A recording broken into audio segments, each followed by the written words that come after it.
Assalamualaikum warahmatullahi wabarakatuh.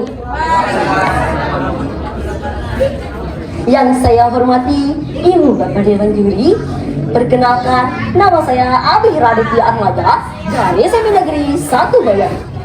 Kali ini saya akan membawakan sebuah dongeng yang saya dengar dari tokoh adat Bayan. Dongeng ini berjudul Maloka Sabet.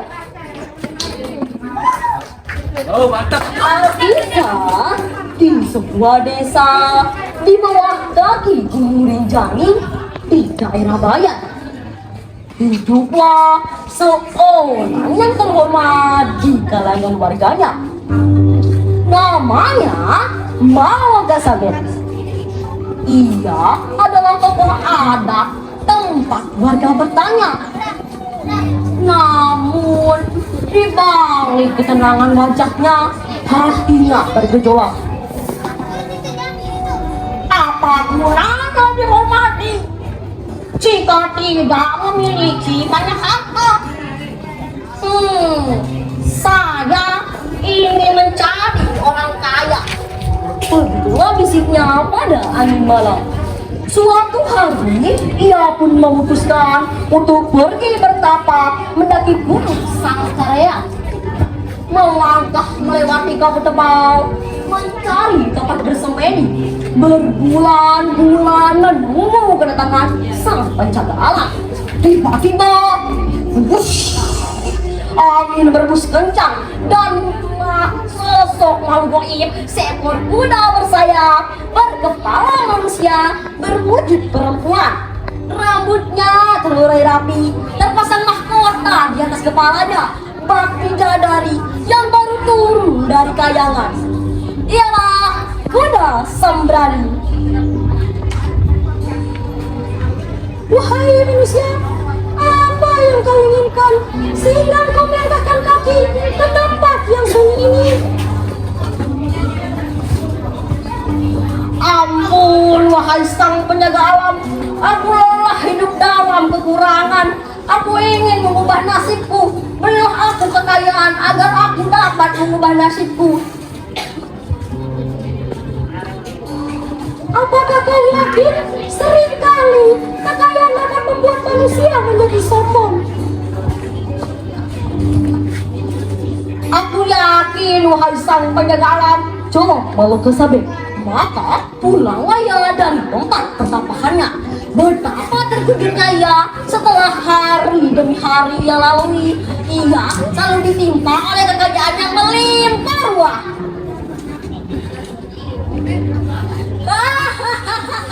Akhirnya aku menjadi orang kaya. Akhirnya aku memiliki banyak harta. Namun seiring berjalannya waktu, ia merasa tidak cukup dengan hamparan harta yang tak terhitung nilainya itu. Kali ini umurnya telah senja, rambutnya mulai memutih seperti kabut pagi di Gunung Rinjani. Ia mulai dihantui rasa cemas dan gelisah oleh satu pikiran yang ada di dalam dirinya, yaitu bagaimana caraku agar bisa hidup abadi.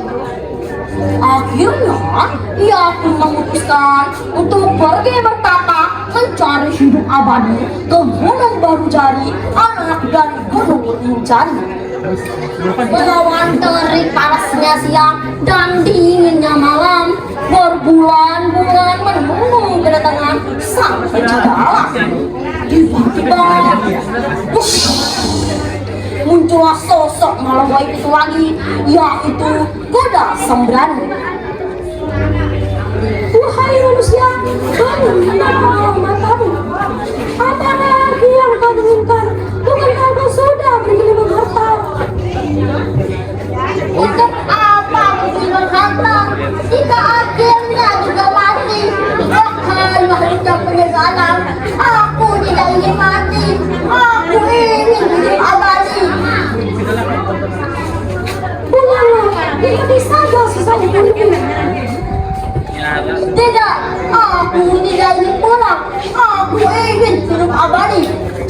malu kesabet. Tapi kuda seberani tidak memberikannya jawaban.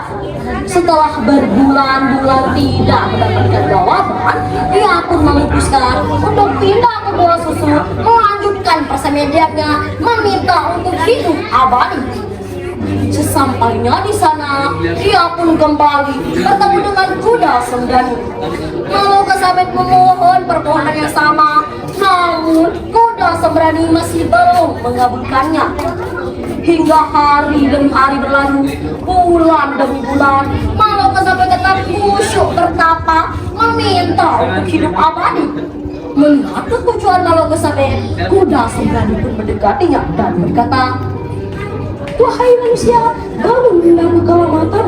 Maka bangunlah Malu kesabet dan tempat pertapahannya sementara sembrani melanjutkan perkataannya.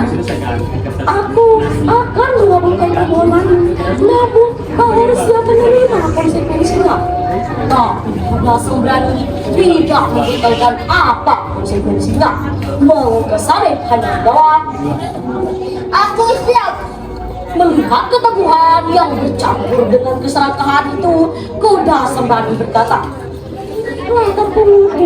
maka naiklah Malu kesabet ke punggung kuda sembrani dengan membawa tas kandek yang terbuat dari rotan, dan terbanglah mereka menuju puncak Gunung Rinjani.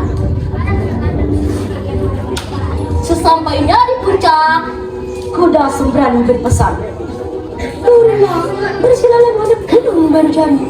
Maka turunlah Malu kesabet dari punggung kuda sembrani. Ia pun bersila, memusatkan pandangannya ke arah Gunung Rinjani, bertapa meminta untuk hidup abadi.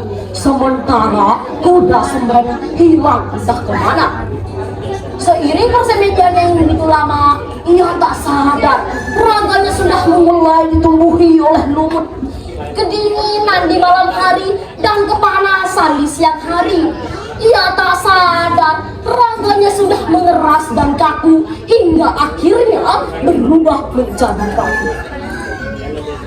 Konon katanya warga di sekitar lereng Gunung Rinjani sering mendengarkan suaranya meraung kepanasan saat musim kemarau dan kedinginan saat musim dingin.